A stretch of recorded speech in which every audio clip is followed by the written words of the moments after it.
Bonjour à tous et bienvenue dans votre journal des produits de bourse de l'Upside du mardi 17 septembre. Et la bourse de Paris entame la semaine sur un nouveau record avec une hausse de 0,92% à 4152 points. Principal catalyseur à cette hausse, c'est l'annonce du retrait à la candidature de Larry Summers à la présidence de la Banque centrale américaine. Une annonce largement saluée par les opérateurs des deux côtés de l'Atlantique puisqu'elle laisse la voie libre au numéro 2 de la Fed, Janet Yellen, partisane d'une politique monétaire ultra accommodante. Et puis le contexte était favorable donc aux valeurs cycliques. ST Microelectronics se hisse en tête du CAC à plus 4,33%. Gemalto est en bonne place également à plus 3,55%. Rémi Cointreau a signé quant à lui la meilleure performance du SRD portée par la reprise des exportations du cognac en Chine le mois dernier. Et si on se tourne maintenant direction New York, Wall Street a terminé la séance sur une note plutôt hésitante avec un Dow Jones et un S&P 500 en hausse. En revanche, le Nasdaq termine sur une légère baisse. La journée a démarré en trombe avec une forte hausse des trois indices américains qui ont ralenti un peu la cadence en milieu de séance.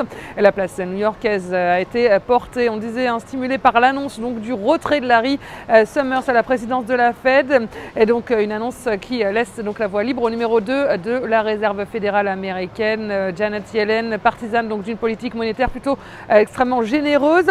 Et la nouvelle intervient en plus 2 jours avant la décision de politique monétaire de la Fed. Va-t-elle réduire son programme de soutien à l'économie des États-Unis? C'est la question qui préoccupe les marchés.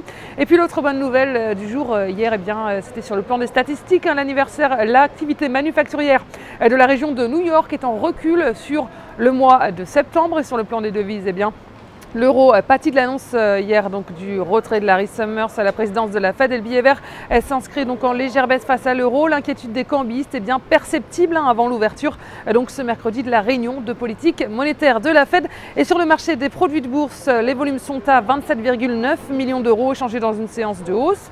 Concernant la répartition par type de produits, les certificats sont à 81% des échanges, les varants sont à 19%. Du côté des transactions, les certificats représentent 66% des échanges et les varants 34%. Et la répartition par sous-jacent nous indique que les indices sont à 23% du marché. Les actions s'inscrivent en forte hausse à 75%. Et si on regarde la répartition des transactions sur les varants, on voit que les indices représentent 23% des échanges. Les actions sont à 75%. Le taux de change et les autres varants sont à 1%. Et la valeur du jour, c'est aujourd'hui l'industriel Schneider Electric. Graphiquement, le titre franchit la zone de résistance de moyen terme des 63 €. Il reste soutenu par ses moyennes mobiles à 20 et 50 jours ascendantes. Et de son côté, le RSI est positivement orienté au-dessus de sa ligne de signal. Et ces éléments militent pour la mise en place d'une nouvelle phase de hausse avec les 71 € comme première cible. Et le dépassement de ce niveau amènera le titre sur les 75 €. Et seule une clôture en dessous de 58 € invalidera ce scénario haussier. Et la stratégie qui vous est proposée pour jouer cette valeur, c'est l'achat du Varant Call Schneider Electric à 4178 et d'Unicredit au prix d'exercice de 70 € et d'échéance au 7 mars 2013. Voilà, c'est tout pour aujourd'hui. Passez une excellente journée et on se retrouve demain.